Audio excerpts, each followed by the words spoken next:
Christmas, and welcome to this final episode in our Advent series. Today, we're embracing the theme of love deeply woven into the fabric of Christmas. Join us as we explore the many dimensions of love that illuminate this holiday. In today's episode, we'll reflect on love's sacrificial nature, its evolution in society, and how it culminates in the Christmas story, God's ultimate expression of love through Christ. Join us as we unwrap the layers of love that make Christmas so special, blending personal stories, biblical wisdom, and a touch of holiday cheer. What does love mean to you? Family and friends. Family, friends? Absolutely. Like it. Good. What does love mean to me? Full of grace and mercy. Staying with the in-laws over Christmas. I love that. Thank you. I think it means sweetness and kindness. Holidays. Joy. Joy? Good. I like it. According to the minister today, it's the zeal of the Lord. Nice. That means God sending his son. I think when I think of unconditional love. When I think of love, I think of acts of service with no expectation of anything in return. I like that. That's a new one. When I think of love, I think of putting someone above yourself. Oh, can I just say Jesus? Does that work? That word? Jesus. What is what? Love. Honesty. Honesty. I think the greatest example of love is Christ in giving himself to us.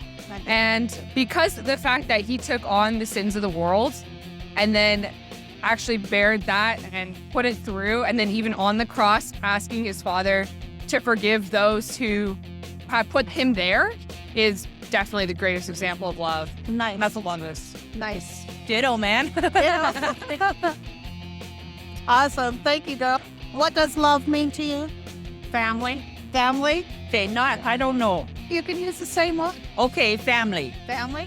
Perfect. Thinking about the other person all the time above yourself. And it's not easy to do. It's not. That they care deeply about you and taking care of each other.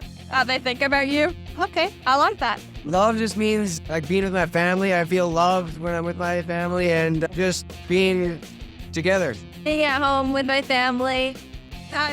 Caring for people. Jesus died on the cross to save me from my sins. Caring for other people. Family. There we go. Friends. Friends. Fresh baked cookies. The Word became flesh and dwelt among us. Commitment, faith, and a spirit of caring for each other. Commitment. Commitment? Yeah. Fulfillment. Friends, family, Friends, kids. family, kids, all of the There you above. And Jesus. My wife. Perfect. Time with family. What does love mean to you? Family. I would put the word unconditional to it. I would put commitment and trust and care. It's a hard question. It makes me feel good. The advent of love, you focus on the person of Jesus, right? You think of what binds us all together, peace, hope, and love. The greatest of these is love. Jesus is the embodiment of love, right? We think about Paul's use of the fruit of the Spirit, starting off with love, joy, peace, patience, goodness, kindness, gentleness, faithfulness, self-control. The attributes of Jesus, but also the person of Jesus. Yeah. Scripture says that Jesus is love. And so the more we know Jesus, the more we have a perfect picture of what love is, as opposed to maybe some, what's the right word, false or imperfect views of love. Like ice cream. Yeah, like I love ice cream, or I love a certain brand of toilet paper, or I have love feelings for a certain person who I just met, but they look attractive to me. All those different, not false, but imperfect pictures of love. That when we see that Jesus showed his love for us in this, that he died for us while we were yet sinners, someone who lays down their life not only for their friends, but for their enemies. There's a selflessness in that sort of love. So I think you have to understand who Jesus is if you want a perfect picture of what love is. My take in the moment. Welcome to the Route 77 podcast. I am your host, Natasha, and I am here with Monique. Hello. And no, David, today when we are recording, it is Christmas Day. Merry Christmas. Merry Christmas. Merry Christmas. David is with his family. Yes. We are doing it on our own, but that's okay. That's okay. That's okay. He's having a good time with his family. Our Yes. families live in other provinces. Yes. We had some family time earlier with Amber. Amber. It was a lot of fun. Yeah. She sang Silent Night. It was very cute. Yes, it's adorable. Yeah. Made my mom cry. It's been a great day. Yep. And we hope if you're joining us, then if you've joined us when we've released this, it is Boxing Day. So hopefully you all had a great Christmas too, or at least a good holiday season, depending on what you celebrate. I always say at least it's a time when people have off work and school and there's family time involved. Yep. Yeah. Before everybody has to go back to work, like some people will probably have to go back to work on the Wednesday after Boxing Day. And some people have the whole entire week off. And yes, I'm jealous. I was sick and I had a whole lot of time off and I don't need any more. I'm good. So we've talked about peace and joy and hope. Yes. In our Advent series. Now we're going to talk about love. All you need is love. I always think of the word needs now is love, sweet love. Okay. It's the only thing that there's just too little love. So we have to finish it. Okay. Oh dear. Yeah. So hopefully, as you heard the intro for this podcast, Monique went and asked the people there, including our pastor, what love meant to them. So you hear there's a lot of similarities like family, friends, commitment, unconditional. Yep. There's all those words. And Jesus. Yeah. A lot of God, a lot of Jesus. Church. Yes. Yeah. they probably said, I know what I'm supposed to say. I'm supposed to say a lot of them were like, yeah. It's just like, I don't know what. But it's okay because we probably would have said the same thing had we been stopped suddenly. Yeah, because somebody's like, can I ask you a question? What do you think of love? You're kind of thinking like, what time is it? How's your Christmas? Do you have plans? No, it's what do you think is love? What do you think is, how do you define love? Or and that's a bit of like, it's a unexpected question. It is because there's so much that can be said about it in different contexts. Like how Pastor Justin was saying, people will have not really fake, but a misconstrued idea. Because in the English language, we use love for a lot of things. Like you mentioned, ice cream, branded toilet paper, which I thought was really weird. Like, okay. You have a television show you really love or a song you really love. And we have... But would you die for that television program? No. And I wouldn't die for ice cream either. Or my favorite toilet paper. Although Too. it might be after the pandemic, you might have thought maybe. Because a lot of love people might die for toilet paper, but I have a room, and in that room is like 40 packages. You're never going to run out, are you? But when you think about like the love for family or friends, and this is where the word for with Christ, where he says there's many people will die for a friend, but not many will actually die for somebody who is your enemy. No, which is what Jesus did. Man, if it says something like, if for a good man, many would die, but for a sinner, you wouldn't think it. You'd be like, no, they made their bed, they can lay in it. Because and I guess we can be very thankful that God didn't say that to us because we did make our bed. In today's sermon, Pastor Justin mentioned about something that his son asked him. And his son asked him, like, why did Jesus have to die? Couldn't he have just said, I forgive you and carry on? And he gave an analogy of if his brother broke one of his toys, irreparable. He says he's not a fix-it guy. He'd give it to his wife. Can you? But say you can't fix it. What do you do in that situation? And his son says either his brother would have to replace it, or he would have to replace it, or you just have to forgive it. And so he says there's a price that has to be paid.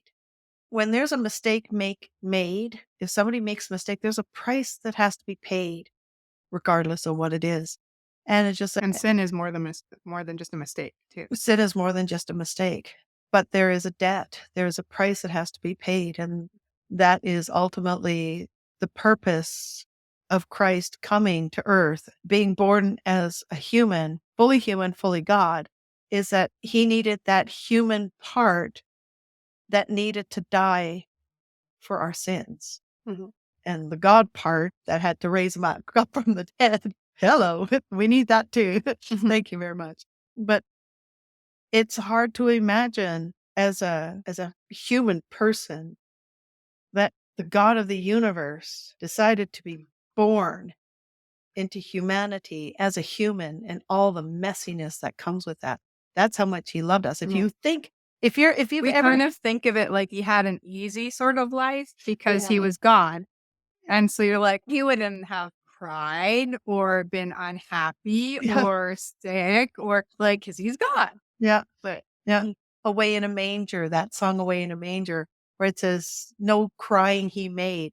He was a baby. and that's how babies communicate. Babies cry. And he would have cried upon being born. And that too, if you're a woman and you know about how birth happens, even men, they know too. It's not a clean process. It's messy. It's very messy.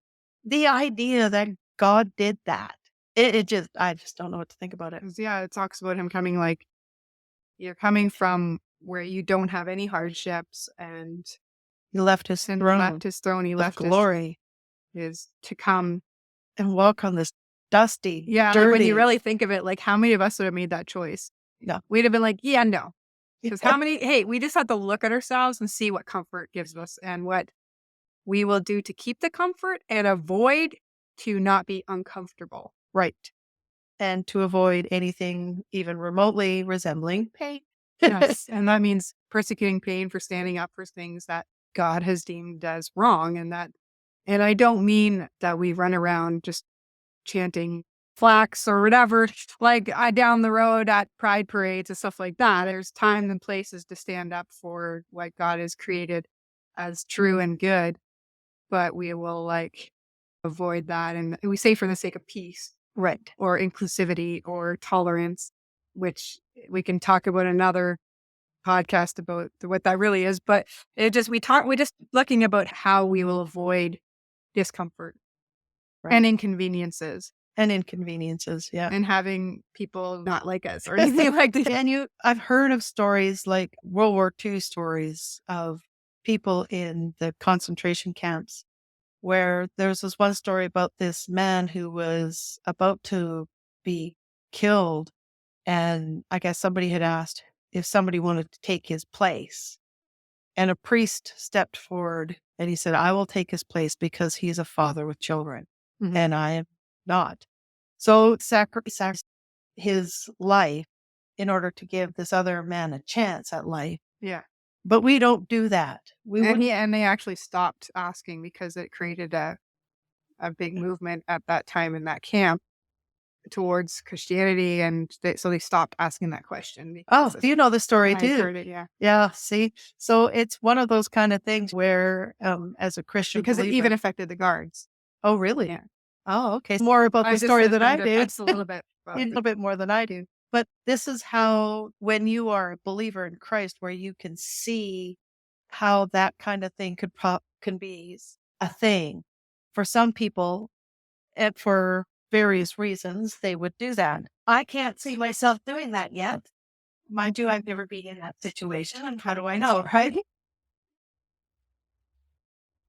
It must be raining outside because it's actually. So there it is, that sacrificial love for a stranger, but that was an extreme circumstance. You think about the ones you've heard about people who have thrown themselves onto a grenade to save a bunch of people. Like they know they will die. There's no maybe about that. Yep. But they take the impact that would have been for many more to be injured or killed. So there must be something in us that God has given into us about being sacrificial. Yeah. And to know that to save others and to love others is a good thing. Yeah. Yeah. Because really, if you look at it from like an evolution kind of survival of the fittest, like you want to stay as far away from being killed as possible if you want to survive. So this goes against the evolutionary or thought. even like the nature of mankind in a sense. Yeah, the survival of the fittest, the Darwinism that people talk about. But there's something to be said for that. We wouldn't do that. Well, I mean, think about it. If you were in Nazi Germany, there's probably many people there that were just like, okay, just put your head down, don't raise any. Like, there are probably many people who didn't agree with it, but they're like, I want to live. I want my family to live. I want my kids, my wife, my parents, my siblings to live. So we'll just put our head down. Don't make any waves. Right. And then there were the others who were hiding people and taking risks and putting their life on the line because they believed in the sanctity of life and that every person deserved a chance to live. Yeah, and they were against what Hitler was doing.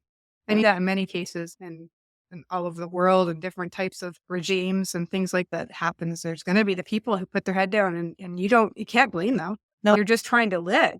Yeah. I think about when I took the church history and they talked about the craziness when it was going Protestant in England, like, we're Catholic, we're Protestant, we're Catholic, we're Protestant, we're Catholic. And the regular Joe is just, I don't care, just don't kill me. I'll be whatever you want me to be. just don't kill me. like they didn't have any nuance to the debate and stuff. All they knew is that if you claimed one thing one day, you're going to die. And if you claim it the next day, you're the one that's going to live. You just don't know. Yeah. So we have the sacrificial love embodied through Christ and his death and resurrection, dying for all of mankind. Many people say he didn't die for he did. He gave his life for every single solitary person on the earth. It's just a matter of who will. But it's who will accept it and believe it. He won't force it on anyone, which is, again, another nature of his love. Yep. Characteristic, right? Yep.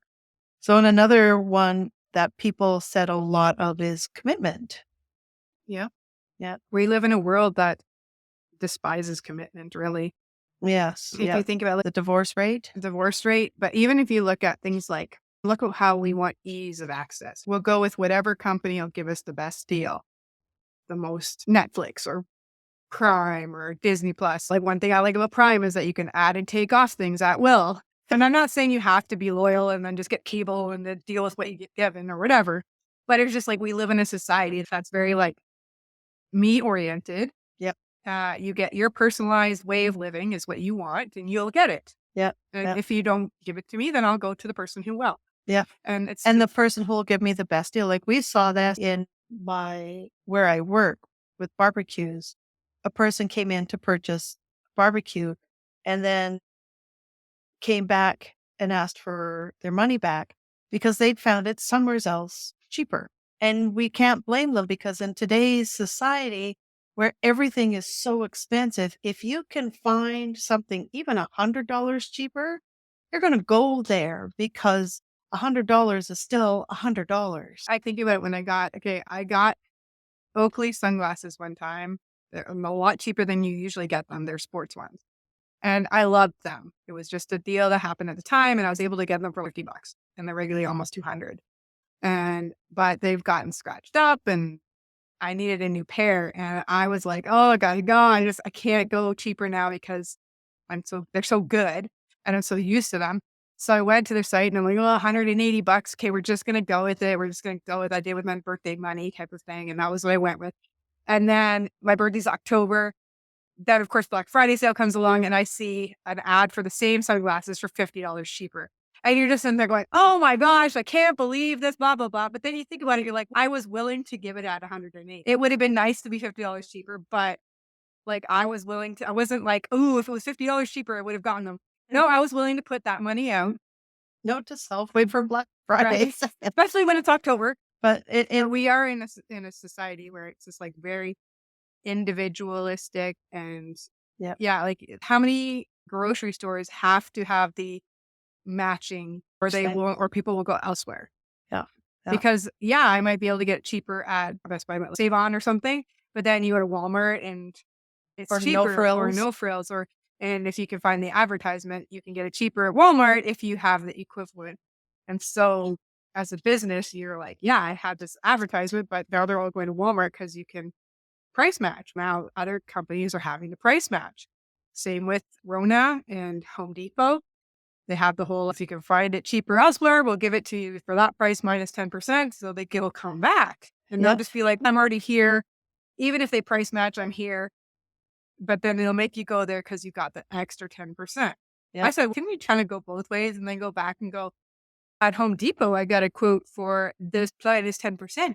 And they're going to go minus 10% too, and then just keep going until you get it for free. Like, at what point do they want to be like, I know, you're just playing system. Yeah. Or like, we're not. When do you say, okay, that's enough? If you want it somewhere, if you want it cheaper, you can just go. Yeah. And we've had this thought too, which is we understand that you want it cheaper.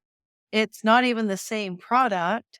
And it's way less quality, but people don't care about quality as much anymore. No, they don't care about quality. That's why we have this thing about forcing people to get electric vehicles or whatnot. It's like, hey, if you made it if you made it cost effective for people to do it, they will do it. There will be no forcing them to do it. They're not going to be like, I'm keeping my gas car because it's more expensive.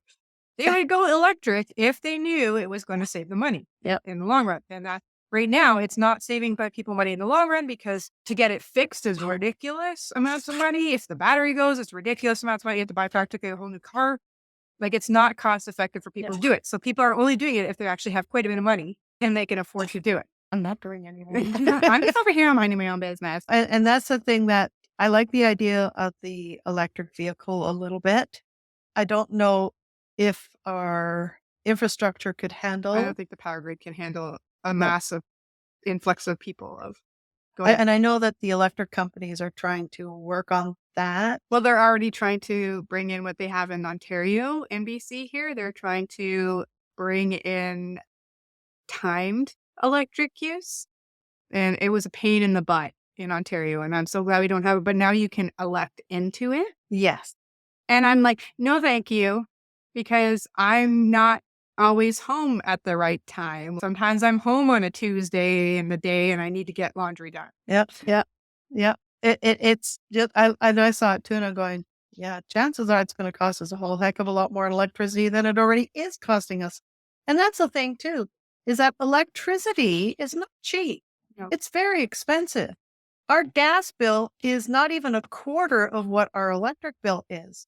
So they're trying to force everybody to move over to electrical. When the power goes out, then you've got nothing. If it's cold outside, you're wrapped up. I know we live in the Fraser Valley, but it still gets cold sometimes. Yeah, like that one winter when we had no power for 8 hours and we were in blankets and stuff. And finally, we went to Boston Pizza or something. They had power, and we're like, at least eating power. Yeah, because we don't get nothing where we are. There's loyalty, commitment.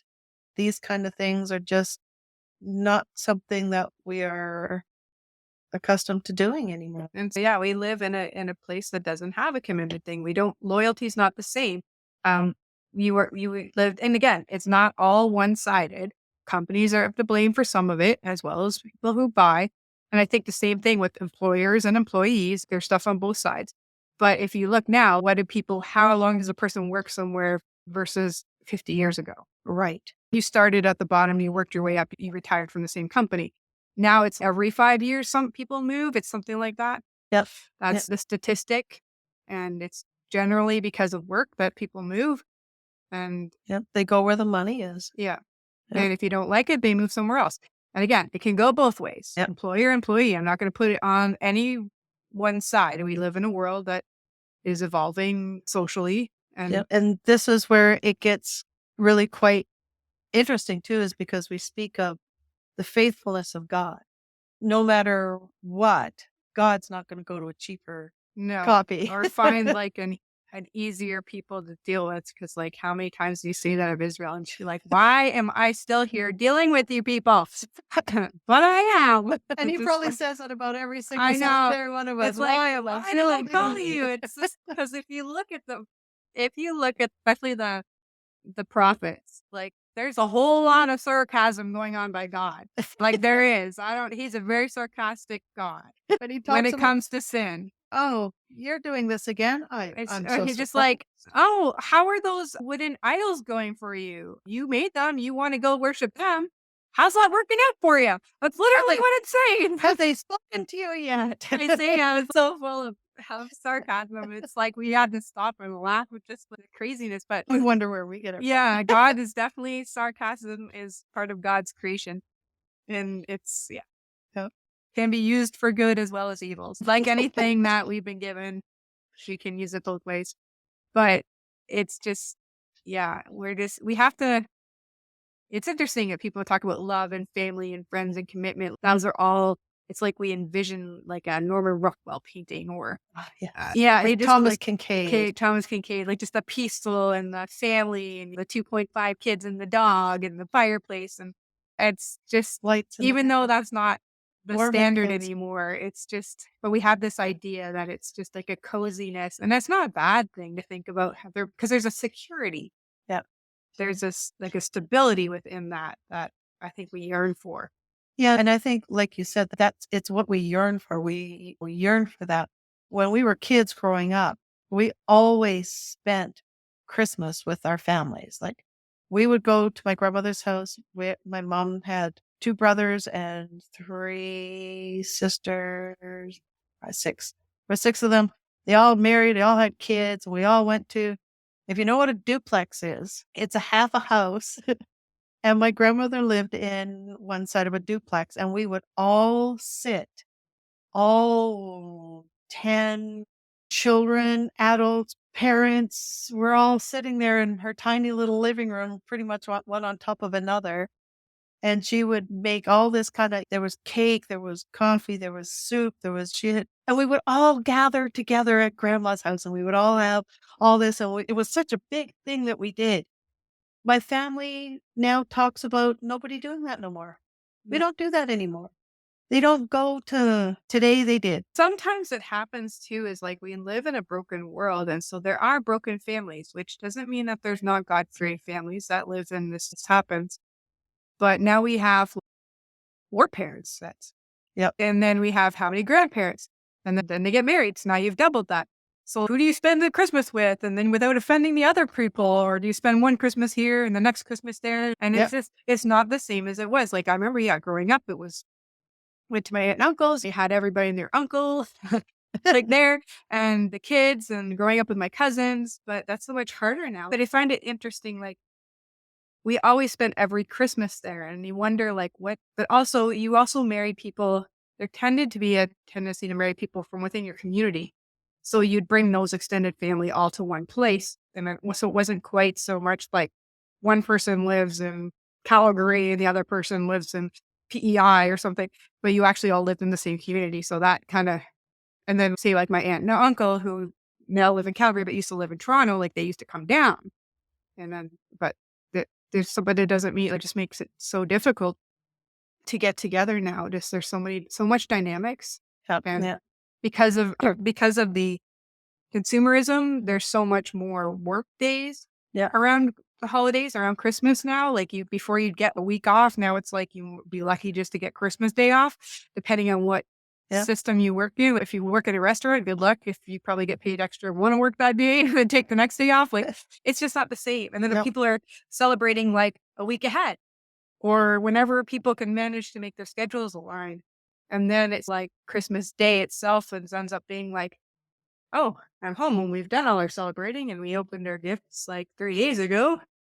Oh, that's the day off. That's the day. And 2, because of that consumerism, if you've got a lot of kids in your family and you've got siblings and they have a lot of kids, and then you've got to buy presents for everybody, it gets really expensive now. Because nobody wants the cheap dollar store little coloring They book. want PS5. Like when I went one day, this is like years ago, okay, before I got married. So this is like 2018, 2017. Anyway, my mom had bought me this movie that I wanted.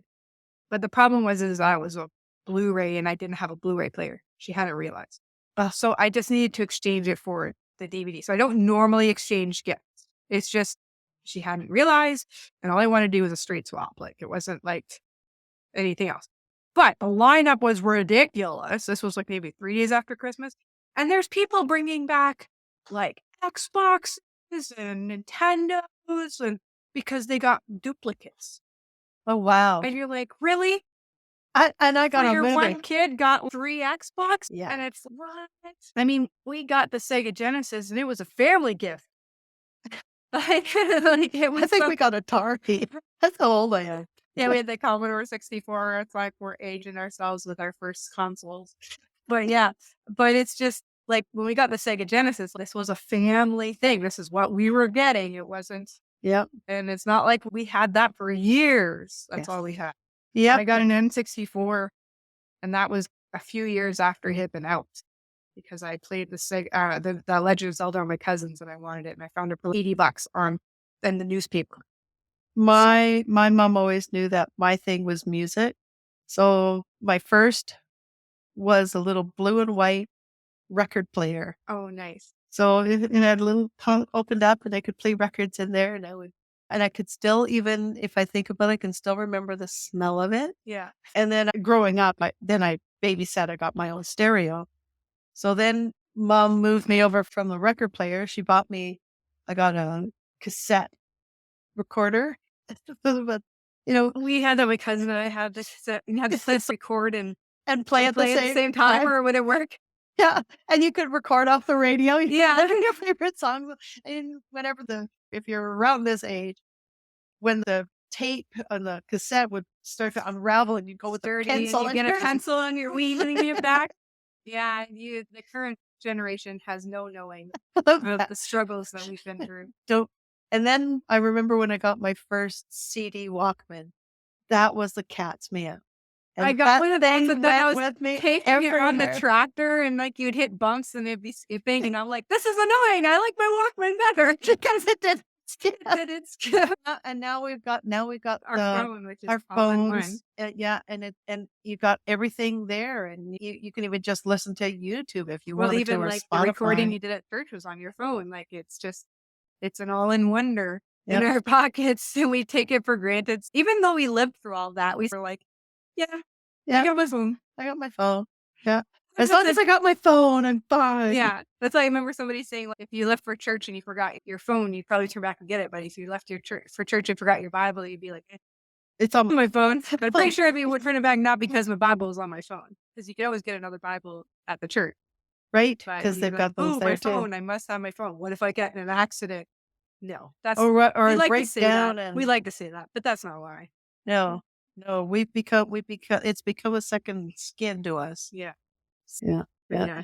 The family was also one of the big things that everybody, when I asked them the question, what does love mean to you? Many would say friends or family. And that is something that when you aren't close to your family, or if you live in a different province from your family, how you can miss that connection with them. Yeah. And two, if there's been abuse or something within the family where you have no sort of even like idea of what that's supposed to look like. Yeah. Because you just see it on TV or whatever, and you just think that's not real. No, I read these fantasy books going, that's definitely not real. Hallmark movie? Huh. I know what. I fell asleep halfway through a Hallmark movie and woke up in the second half of another Hallmark movie, and it took me 30 minutes to realize it. Different characters. Because they're all the same They're all the characters, same same. storyline, it's all the same. But if you even look at the Hallmark movies, we want to see people falling in love at Yes. Christmas time. Yes. There's nothing quite so magical as love at Christmas time, even for those who don't have live on. right? Even for those who are not. There's something about Christmas that speaks to us about love and connection and being accepted, being loved, being connected. Yeah. Yeah. And you want there to be that joy and that like otherness and finding the other person or creating a blended family of something that's broken that becomes healed at Christmas time. You want to see that. And that's what's so interesting, because that's really what Christmas is about. But in a different it's taking something broken and fixing it and becoming whole. Right. And the broken relationship that we have with God, Christmas is the start of the mending of that relationship for people. Yeah. That will accept it. Yeah. And yet that's what we celebrate. Even when you look at worldly movies, it doesn't have to be Hallmark ones, but anything that happens for Christmas movies, it's always about family and working through differences and ending something that's been broken. Yes. Yes. Because in every single Hallmark movie, they get together, then there's a misunderstanding, and then they separate, and then we have to see them get together again. And it's the same. Even one of my favorites is the Santa Claus. It's the same thing. It's a broken relationship. And through the magic of the Santa Claus, not only does he fix his relationship with his son, but even with his ex-wife and her husband, so whenever they have a child, like he's in the family, so there's this sort of like magical relationship that we've taken a broken thing and it's become a whole.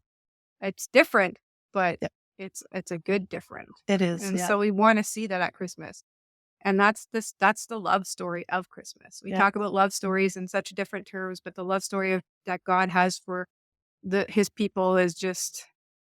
That's why all these things are just like a symbolic, or they're a shadowy reflection of. That's why they hit us in the feels, like we say, right? Because it's something that's innate in us. We want that. We want there to be mended relationships. Yeah, we want there to be that miracle of. We love. want those people who have hurt us to turn around and be better.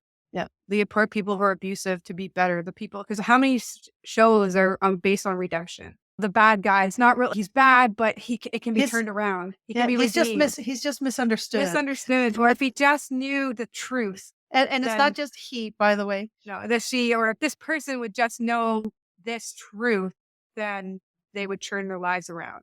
The Grinch. The Grinch. If he only understood the true meaning of Christmas, then he would change, and that's what happens, right? Yeah. It melts his heart. It was ice and it grew whatever 3 times. But that's what we want to see, and that's what I think is built within us. That's the true meaning of love at Christmas. We try to we can't explain it in terms, but we just say things like family, commitment. But what it is redemption. Yes. It's that brokenness made whole. It's that coming together and being what we were created to be, and that is children of the Most High God. And many of us don't want that. We run away from that because, I don't know, maybe it's because it's too simplistic. Yeah, we think it can't be that easy. Yeah. Or it's not worth it if it's that easy, but it's not easy. The gift. And that's really, they've mentioned it too in the service about being a gift. And when you think about a gift, like we exchanged gifts earlier, right? When you give a gift, and it's not like, oh, wow, this is wonderful. What do I owe you for it? We say that when we get a gift. Because when somebody gives you a gift, it doesn't come with the expectation of getting anything in return. No, you just want to bless. Show your love, bless them with a physical gesture thing that kind of represents a portion of your love, just like trying to represent it. That's why, like, for me, giving gifts is important, like where I try to understand and get something that it means something to them. Like, for me, Lindsay beat tickets on fun. And she knows me now. She's got me some like Doctor Who merch, so I'm happy. There you go. But we tend to think when it comes to the gift that God gave us in Jesus Christ, we still think we got to do something. It can't be free. It can't be free. No. It can't just be, there's got to be more to it. How many times we genuinely mean it? We get something for someone because we appreciate them. We want to see them. And they're like, oh, I didn't get you anything. And you're like, it's okay. Yeah. Like, you're honestly saying it's okay. Yeah. Like, I just wanted you to know I appreciate you. Tina, when I gave her, I said, it's something, I wanted to give you something. And she was so blown away because she said, we're just poor. I don't have. And I said, that's okay. I don't want you to give me anything in return. I want to give you something because I saw this and I thought of you. Yeah. And I did the same with one of the instructors from Taekwondo. He came in, he's a young guy, he's 16, and he came in and helped me a lot during the summer with the new system, way things are going. He's helped me a lot on the Fridays. And I just wanted him to know I appreciated that he did that. And he's like, oh, but ma'am, I didn't get you anything. I'm like, it's okay. Like, I just want you to understand that I do appreciate it. I know I say I appreciate it, but I want you to know on another level that I appreciate it. I'm not just saying it. And that's all I was trying to convey. It's not like, ooh, maybe I'll get something from this. No. And like for Tina, I don't want her to get me anything. No. I don't. You just wanted to see the joy of her opening up something you had for her. I'm so excited. Can't wait till you see this. And that was my joy in that. Yeah. And that is something that we need to realize when it comes to the gift that God has given us. He has that same. He says, I just want you to have this gift because it's important, and so are you. And there's no greater love than the gift that God has given us in Jesus Than to Christ. lay one's life down for another. And, Yep. and that is the ultimate act of love, because you've given literally everything at that point. Yeah. He paid a debt we couldn't pay. No. There's no way we could ever, and it was because of that we have that hope of eternity with God, which is, I could just imagine, because I don't know about you, but I just want to be singing the whole time. Right? And I don't have to worry about my voice because it'll be perfect. And I'm just going to be so happy. Yeah, I think that's I think we did a good job defining love, or at least the best we can. In this respect, because this is the love Of Advent. of Advent. Yeah. Not just, It's not the all-encompassing meaning of love. no. 'Cause there's no. so much you can say about it. Yeah. For God so loved the world that he gave his one and only Son, Yeah. that whoever should believe in him shall Shall never perish, perish, shall but have have eternal life. John 3:16. Yeah. Yeah. There is no greater love. There's no greater gift. So yeah, there you have it. There, I think it's a good end of our Christmas Advent series. Hopefully you enjoyed these episodes. If you haven't heard the first 3, you can go back and listen to them. And let us know what you think. Yeah, Hopefully. absolutely. Yeah. We can talk about New Year's resolutions next time. Oh yes, that'll be fun. Yeah. Yeah. How many of them have you broken? Pretty much everything. I'm going to definitely find a guy this year. It's one I made in the past, maybe not specifically New Year's resolutions, My New Year's but resolution it's a promise I made myself. It's just an example.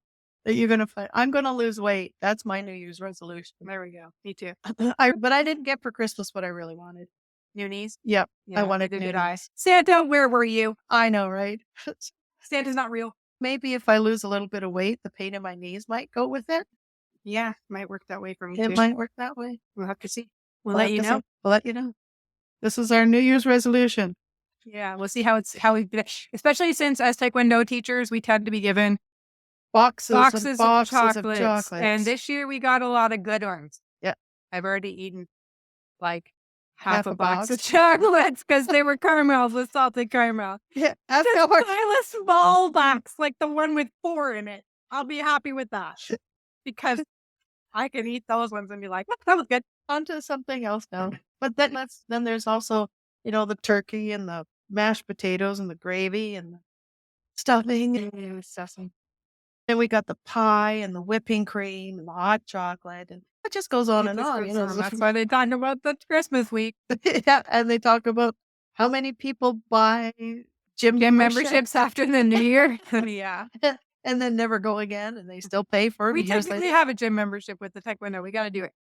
Yes, we have no choice because we're there all the time. Yeah. And that's a little Just bit how different. much work to expend with it.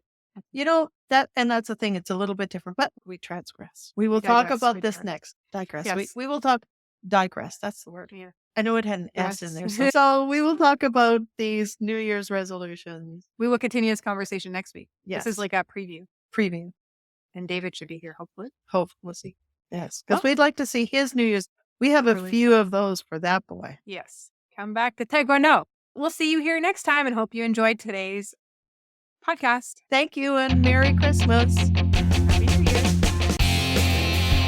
As this episode and our Advent series draws to a close, we hope you felt the warmth and depth of love that defines this season. Thank you for joining us on this journey. We've traversed the realms of sacrificial love, societal change, and the profound love story at the heart of Christmas.